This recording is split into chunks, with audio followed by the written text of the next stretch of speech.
ॐ स्थापकाय च धर्मस्य सर्वधर्मस्वरूपिणे स्थापकाय च धर्मस्य सर्वधर्मस्वरूपिणे अवतारवरिष्ठाय रामकृष्णाय ते नमः। असतो मा सद्गमय तमसो मा ज्योतिर्गमय मृत्योर्मामृतङ्गमय। ॐ शान्ति शान्तिः। Let us bow down to Sri Ramakrishna, the embodiment of all religions, the Supreme God Incarnate. Let us pray to Him to lead us from the unreal to the real, to lead us from the darkness of ignorance to the light of knowledge, to lead us from death to immortality. Today's topic, the excellence of straightforwardness.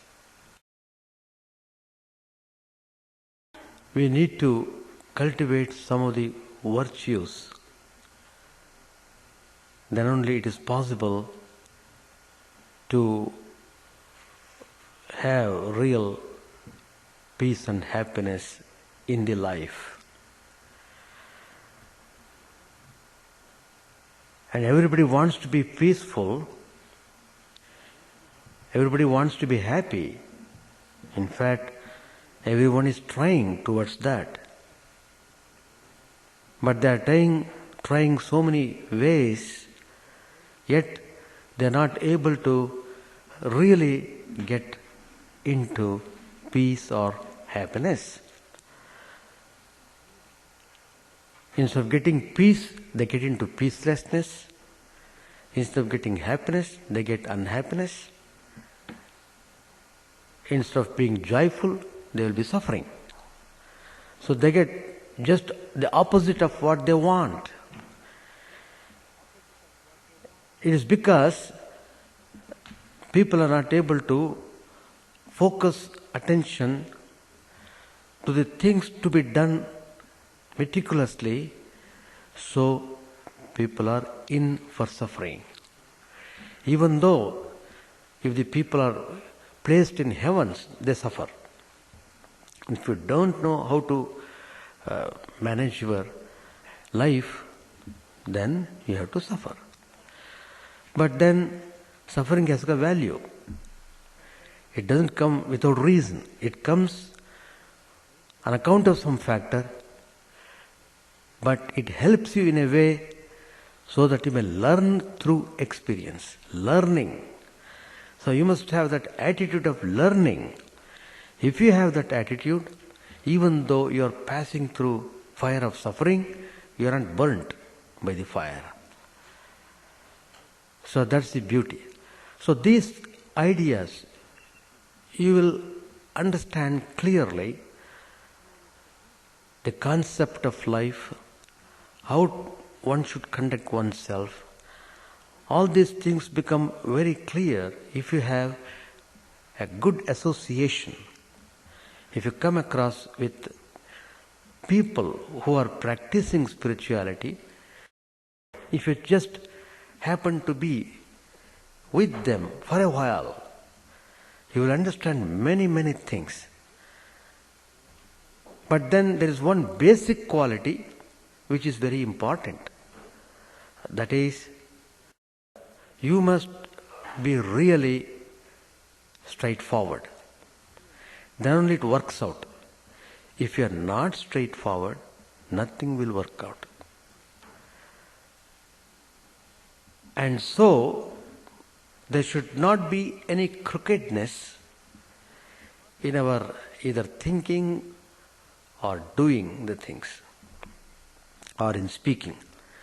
What we generally see, there is discordance between thinking and speaking and action. Thinking, speaking and action, there is discordance. There should be concordance. What you think, what you speak, what you do, there must be perfect unity. That is the value of straightforwardness. And so we find Lord Krishna gives this very important message, teaching in the Bhagavad Gita, in the chapter 13. He has given us 20-point program. It is 20-point program. Go through it very thoroughly and try to live upon as what Lord Krishna has said. Then the result should be, you must be happy. You must be peaceful. It's a must. There is no ambiguity, there is no confusion, there is no doubt about it. But you have to follow very clearly what Lord Krishna has said. But this 20-point program has been prescribed by Lord Krishna to those who want to really have peace and happiness in this life, in this world. So, generally, we are seeking happiness through the senses, in a way living as we want to, as we would like to live, discarding all other things which are essential for living proper life. Anyway, among the 20 points, the most important one Lord Krishna mentions there is Arjavam. Arjavam, that is straightforwardness, which is the basic virtue to all other excellences. There is, for example, modesty. It blossoms only on the trunk of uprightness. Well, a pose of humility that conceals crookedness within is a menace to oneself and the world. In fact, people show up in one way, but actions are quite different. That's why you can't believe a person at the outright. You have to wait, you have to watch, you have to study one's life before you conclude that that person could be really relied upon. And there's a classic example in Mahabharata. The famous character there, Shakuni, he was noted for crookedness of his deceiving nature. So that is why even Dharmaraja, the Yudhishthira, was defeated in the game of dice when he was playing with Duryodhana. And Shakuni was the chief counselor of Duryodhana. So Duryodhana would act in accordance with whatever Shakuni has said, because he was constantly in company with Shakuni, he also became crooked. That's why you always say in the spiritual realm, we always give importance for satsang. You have to be constantly in the company of good. Then you will imbibe good qualities, good virtues. On the other hand, if a person is constantly in the company of bad, he becomes really bad. So, to become good or bad lies in your own hand. Either you can become good or you can become bad. So, the whole thing is given to you by God. God is so gracious because He has given everything. You can't say God gave only this, He did not give that. No, He has given everything and freedom, so that you must learn how to use the freedom and how to get into things which are helpful and useful to you and come up with a successful life. All these things are done, as Sri Ramakrishna says, the whole thing is just Leela Kshetra. What's the meaning of all this creation? Coming and going, people taking birth, dying, do something, they die. What is it going on? Finally, it takes where? If you analyze it, it has no meaning at all, really. We also passed through boyhood, we played, and then we entered into student life, we studied, then we entered into married life, we had children, everything, raising up, then we become old, then we die. Again taking birth, again do the same thing, repetition. What's the gain? Unless you fix your goal as the realization of the truth, your life will have no meaning at all. Absolutely no meaning. It is meaningless life. If you are not associating with the spiritual ideas, if you are not fixing your mind on God, if you have not developed love and devotion towards Him, the life which you have been taken, the life which has been given to you, is wasted and wasted. It's a sheer waste. So, every moment of your life is very important, and so you should not simply neglect the things, or you can't simply postpone the things. The more you postpone, the more you neglect, the more worse it would be. So, there are so many stories of the lives of so many people of different natures. In fact, we have seen wild animals in the forest, fox, tiger, lion, elephant. Each one is great in its particular quality. And those qualities of the animals we find in men and women also in the world. You don't have to search for Satan in the hell. The Satan is here itself in the world. The demons are here itself. The most crooked and most brutal, cruel, wicked people are here. You don't have to search anywhere. Where do they go? The whole space is covered by all these things. But they do exist. The dualist does exist as long as the creation lasts. Good and bad, darkness and light, all these things will be there.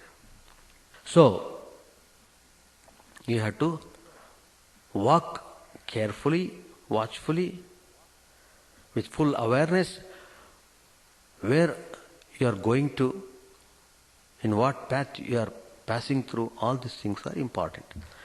So the whole Mahabharata story is displayed as a dangerous consequence of the part played by crooked and cheating person, character, by name Shakuni. So, outwardly looking modesty, but inwardly crooked. That is, modesty veiling crookedness is self-defeating. Likewise, straightforwardness goes hand in hand with unostentatiousness. There are all specific Sanskrit terms which I am not using because most of you are not familiar with Sanskrit words. You may think what Swamiji is talking, some words he is uttering we don't know. So I am not giving the Sanskrit terms, though every word has got a tremendous spiritual meaning. But I am just giving the English version of the Sanskrit words. So, the upright person, a straightforward person, has no need to show off. So, he takes care not to do any harm or violence to any being. So, Arjava, that is straightforwardness, expresses itself in ahimsa, not violence. Forbearance is also characteristic of the upright. If once you have this uprighted quality, then you have all the other virtues. They follow up. Being himself straightforward, he understands the weakness of others which push them to deviate from the right path. And this understanding enables him to look on their lapses with charity. So, the 5 virtues which Lord Krishna has said in the chapter 13th, humility, modesty, non-violence, forbearance and uprightness, they form, these 5 very important virtues form a syndrome, each interlinked with and interacting with others. What's the nature of the fundamental excellence of straightforwardness? Sri Ramakrishna explains it by saying that one should make the heart, the mouth and the hand unitive. One should not think one thing, say another and do something totally different. There should be an utter integrity of thought, word and deed. Then only you are said to be straightforward. God accepts a devotee who has this quality of straightforwardness. God is very near him. In fact, this is the implication of the term individual, which means undivided. Individual, undivided. The real individual does not suffer from a multiple personality. He is an unfragmented unity which manifests itself homogeneously and harmoniously through intellect, through will and through action. It is this straightforwardness that Bhagavad Gita calls it as Vyavasayatmika Buddhi. Vyavasayatmika Buddhi. That means the resolute intelligence. So, in contrast to it, there are many branched thoughts and conduct of irresolute, which Lord condemns it in no uncertain terms. So, the straight is simple. The straight is natural.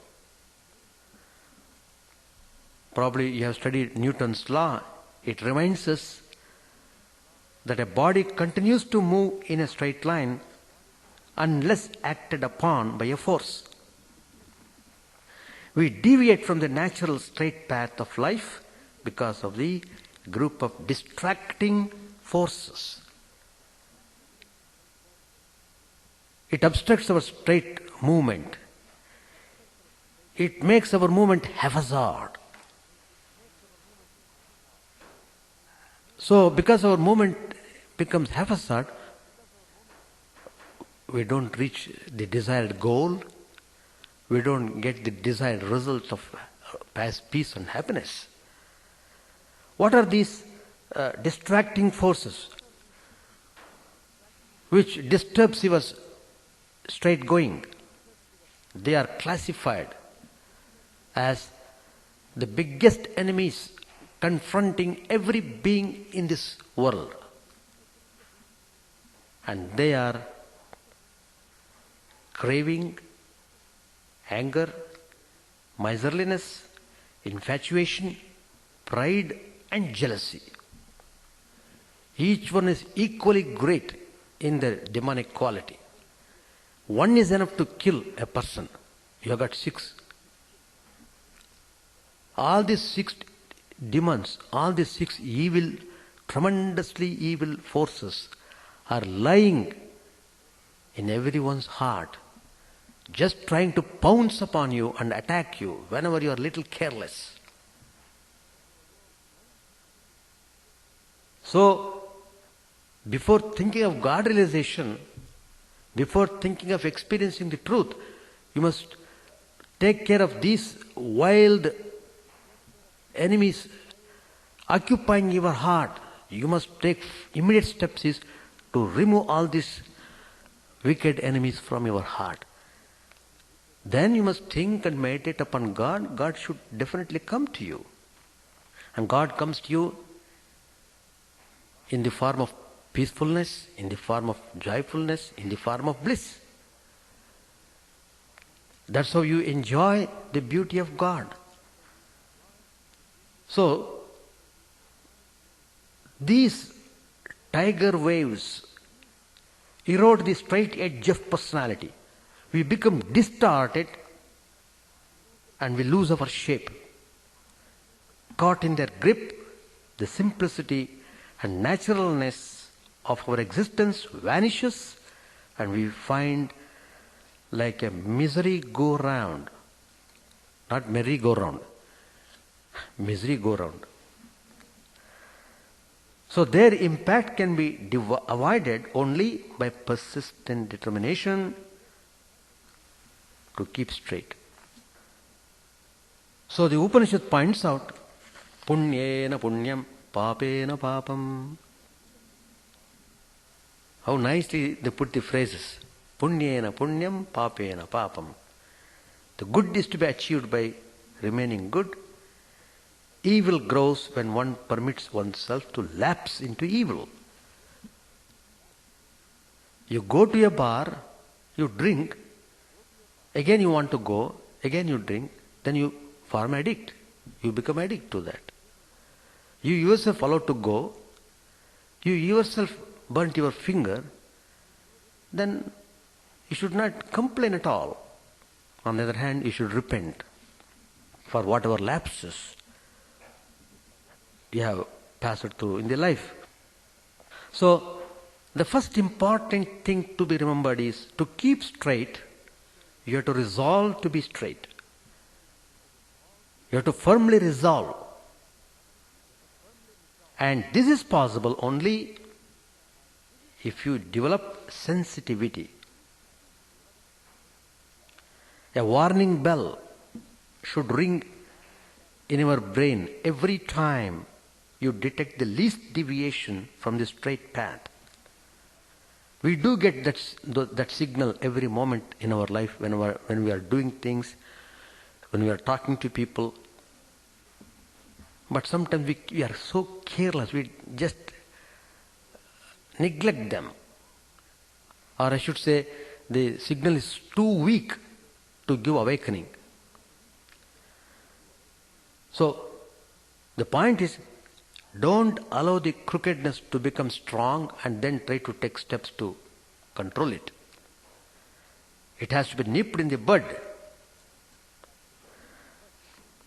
So, one can check whether one is progressing spiritually or not by examining dispassionately how far he is able to maintain straightness in his everyday affairs.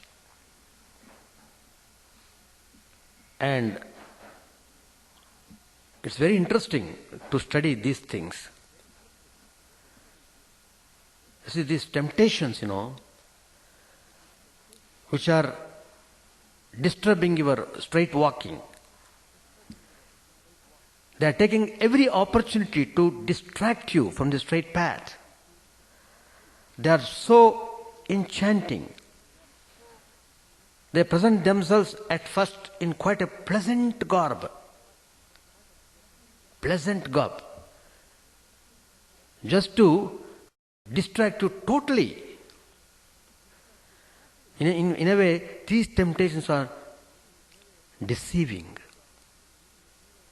They are not there to give you any help or peace, but they are just coming to destroy your even little piece.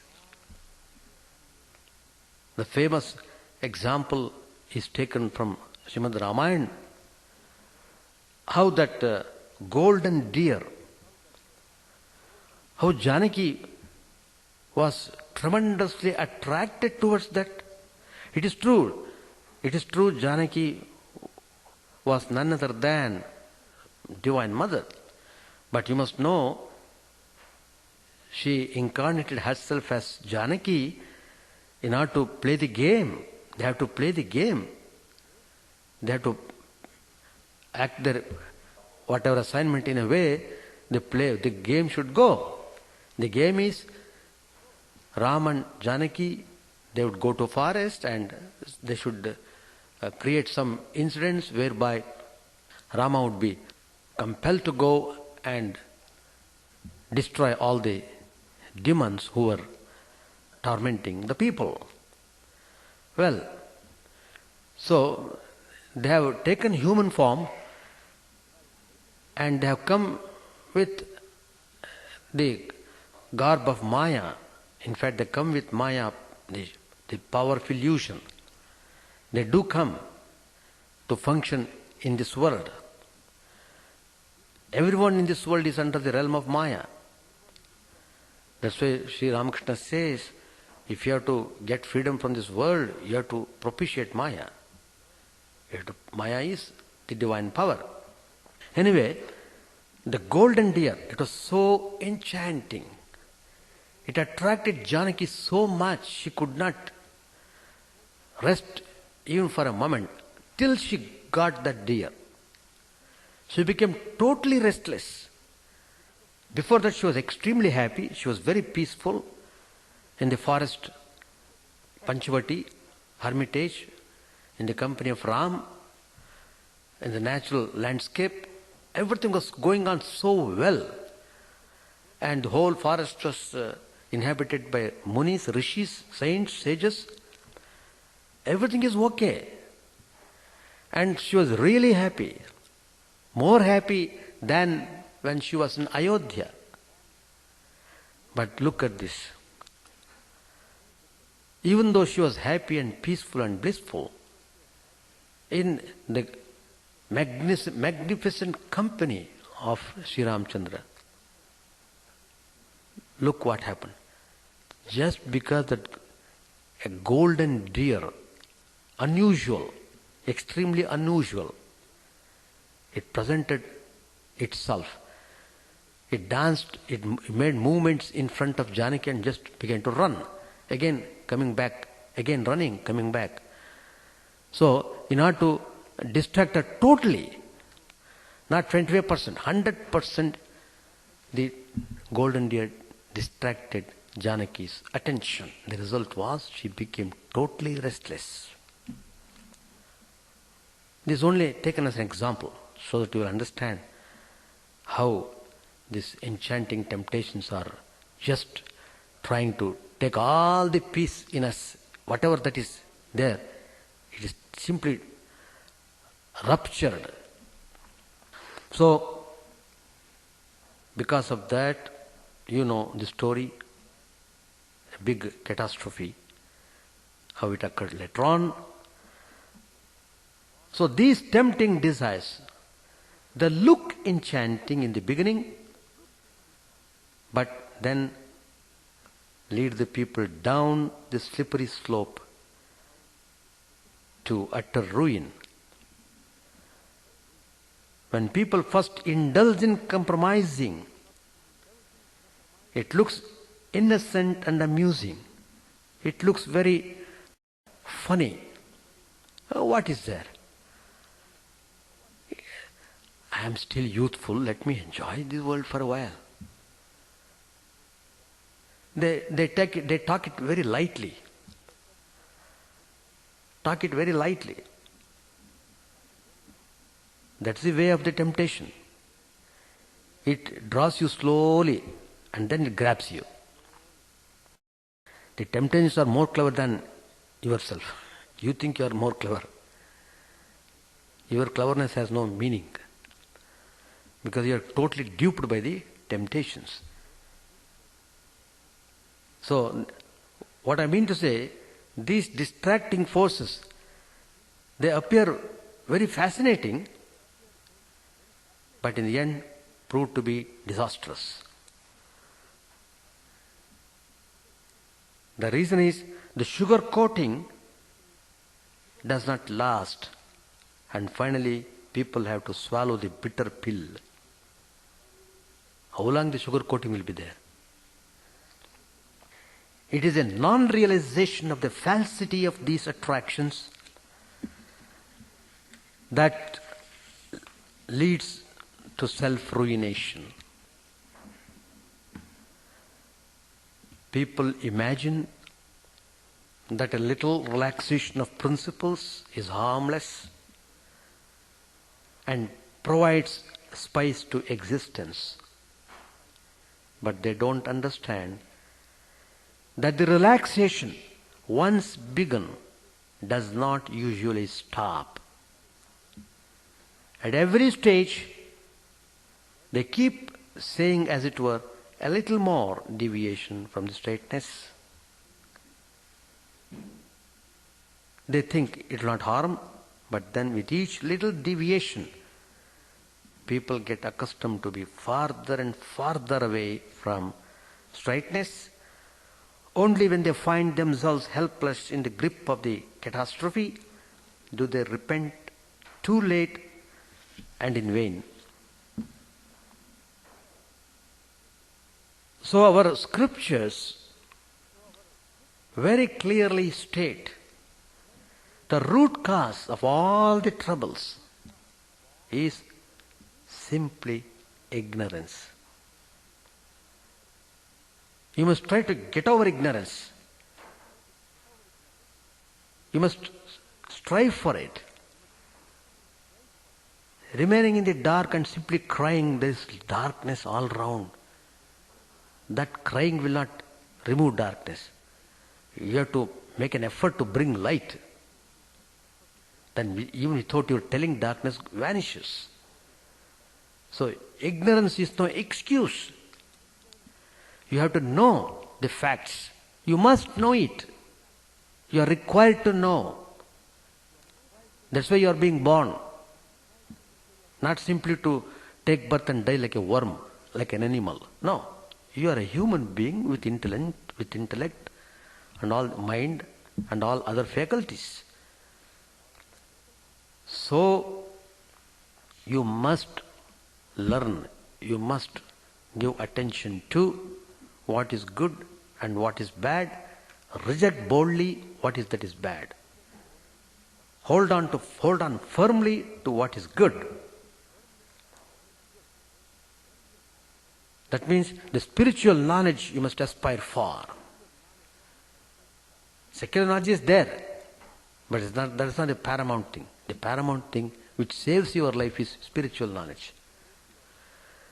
So that's why it is very emphatically said in the Vedas, Swadhyaya pravachanabhyam na pramaditavyam. Never neglect studying scriptures even for a day. That's the injunction of the Vedas. Never neglect the study of the scriptures even for a day. How many do people really give attention to this fact? We just don't care for the scriptures. On the other hand, we read dirty novels and dump the mind with all dirty impressions. Very dirty, very nasty. Many times when I fly from Chicago to different places for conducting retreats and satsang, I find many passengers in the plane carrying lots of books, all these story books and all this nonsense. Nothing uplifting. And naturally, how can you expect to be straightforward? So, is it not important to learn? The fact is, we are unaware of the divine perfection latent in us. We are unaware of it. That's why Swami Vivekananda gave an awakening. He gave an awakening. And that awakening was, you are potentially divine. Don't condemn yourself as a rascal. You are really divine. So that awareness Swami Vivekananda gave, and that is working all over the world. And whoever takes that call really improves his life, undoubtedly. So, we crave for sensations. When the desires get thwarted, we get angry. In our greed to retain and increase our possessions, we turn miserly and uncharitable. The possessions make us arrogant and haughty, and we are upset when we find others doing better than ourselves in any field. So we are finally land up in jealousy. We become terribly jealous of others prospering. It can be readily seen that all these complexes spring from the basic lack of realization that we are genuinely not in need of any of these tantrums.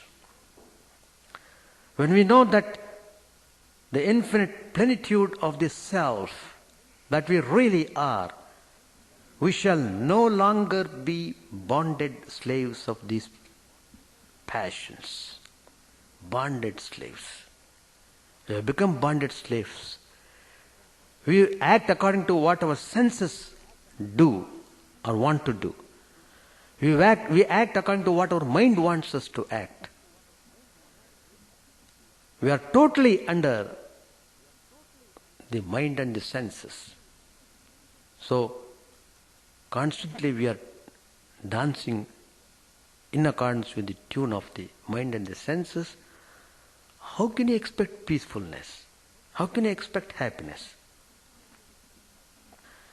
There's a very witty example given by Shankaracharya. He said, it's a very fine example to explain our context. He says, will a man acting the role of a woman in a play long for a husband? Will a man acting the role of a woman in a play long for a husband? He will never forget that he is a male. In the same way, a knower of the self, likewise, he will never forget his innate divinity and long for illusory sense objects that bring misery. Indeed, the test for naturalness in a person is his freedom from tension. You know, modern life, which is interminable fret and fury, is chaotic, whirl of tensions in all directions. When we realize the essential stillness of these distracting pulls and seek poise in the profundity of the self, the quality of life undergoes a tremendous change, and he will certainly find the glory of the self finally. So what has happened is the sophistication of modern civilization has distorted our perspectives and made us think that many people do think that way, that tension constitutes progress. Tension constitutes progress. The more complex and trying a situation is, we think the richer life is.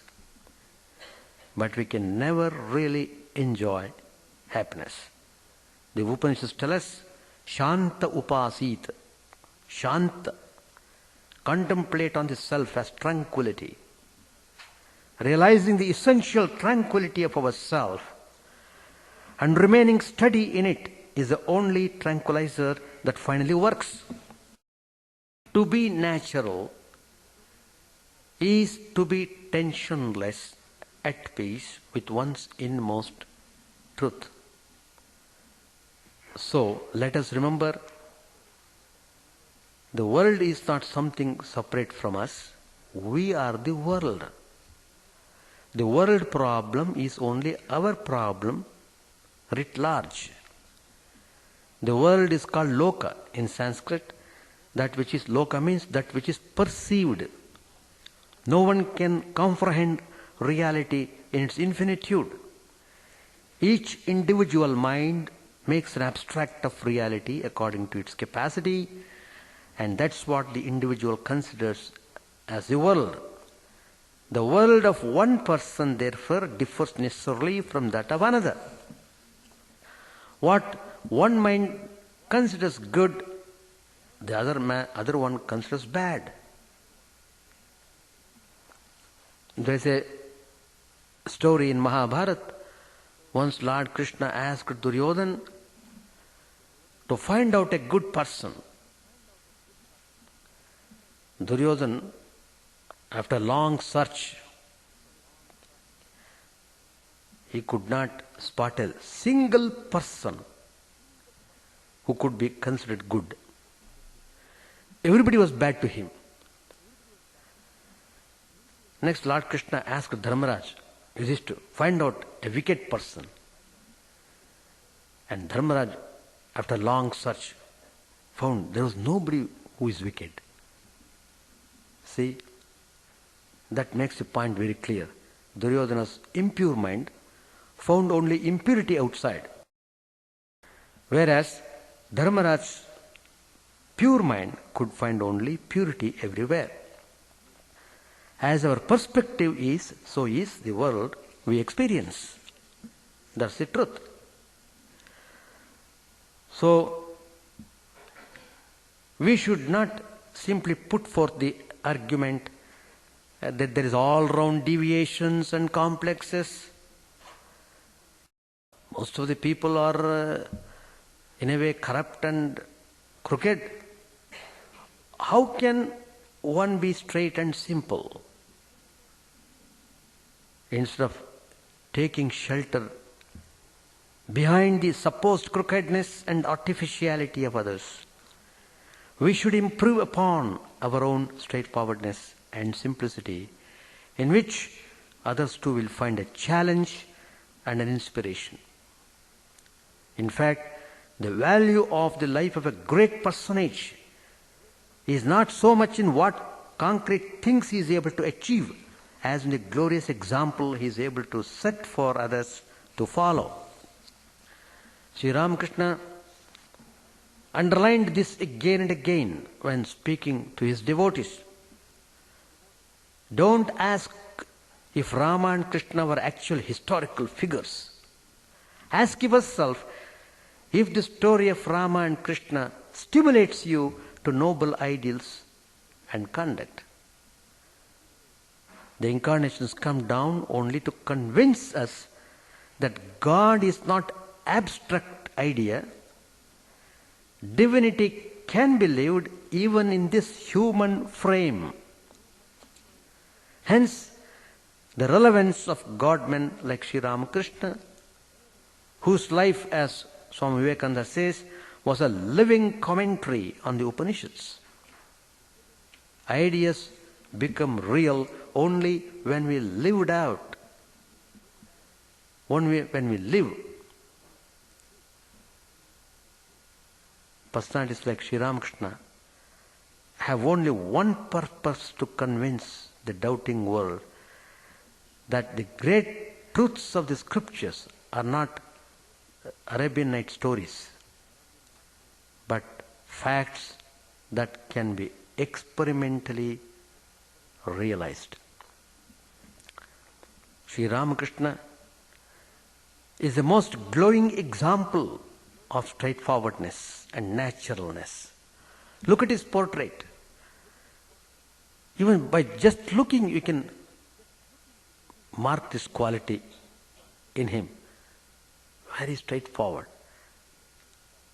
extremely simple, and extremely natural. For him, honesty was not just the best policy. Truth was the very breath by which he lived. He could not depart even by a hair's breadth from the straight path. So when he says something, it must be done. That's the way how he practiced truthfulness. Even for joking, he should not tell lies if you have to follow the ideal of truthfulness. Once Sri Ramakrishna promised that he would take a medicine from a devotee. When he went there, that particular devotee was not available. He had already gone. But then Sri Ramakrishna took the medicine from the servant, not the person from whom he was to take. But because he took that medicine from another person who was not destined to give him, the result was Sri Ramakrishna could not proceed towards the temple. He could not walk, he could not find the path clearly. Place at the temple. Having promised to take the medicine from the devotee, he was not permitted by the Divine Mother to take it from the other person. So Sri Ramakrishna's absorption in straightness was so thorough that he had to adhere to the literal truth and not compromise with it, even unconsciously. It is thrilling to read his own description of the unconditional value he attached to truth. Sri Ramakrishna says, after my vision of the Divine Mother, I prayed to her, taking a flower in my hands, O Mother, here is thy knowledge and here is thy ignorance. Take them both. Take them both and give me only pure love. O Mother, here is thy holiness. Here is thy unholiness. Take them both and give me pure love. O Mother, here is thy good and here is thy evil. Take them both. Give me only pure love. Here is thy righteousness. Here is thy unrighteousness. Take them both. O Mother, give me pure love. I mentioned all this, Sri Ramakrishna says, but I could not say, O Mother, here is thy truth, here is thy falsehood, take them both. I didn't say that. I gave everything at the feet, but could not bring myself to give up truth. Geometry tells us that the shortest distance between 2 points is a straight line.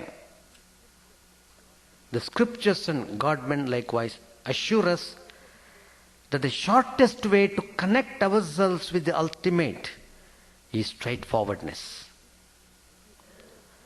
If you develop this particular quality of straightforwardness, your path is straight and you could reach the abode of truth very fast, and then you will really enjoy peace and bliss.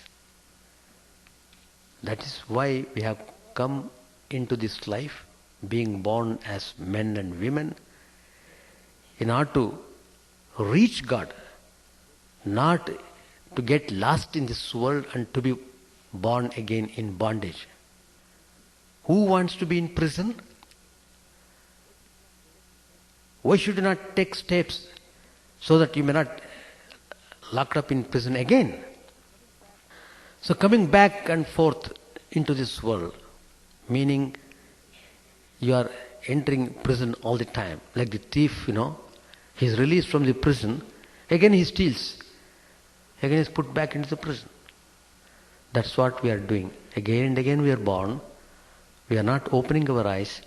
We are not taking steps to improve our life. We are not sincere about our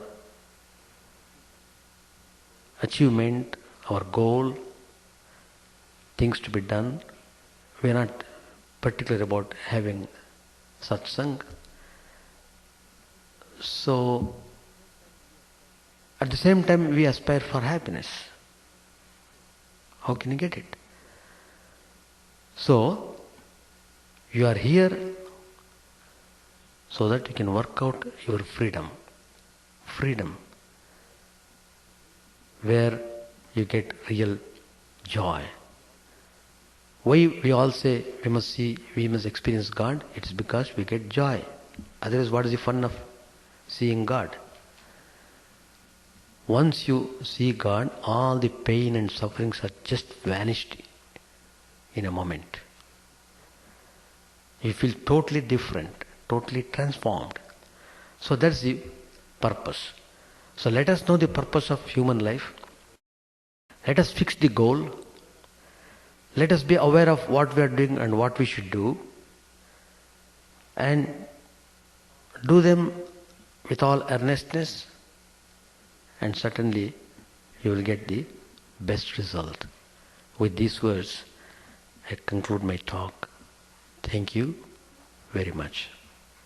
Om Sahana Vavatu Sahanau Bhunaktu Sahaviryam Karavavahai Tejasvinavadhitamastu ma vidvishavahai. Om Shanti Shanti Shanti. Harihi Om. May the Divine Spirit protect us, guide us, give us strength and right understanding. May we not hate one another. May love and harmony be with us all. Peace, peace, peace be unto all. May the Divine Lord protect us. May He nourish us. May we work in harmony with great vigor. May our study be illuminating and fruitful. May we not hate each other. Peace, peace, peace be unto all.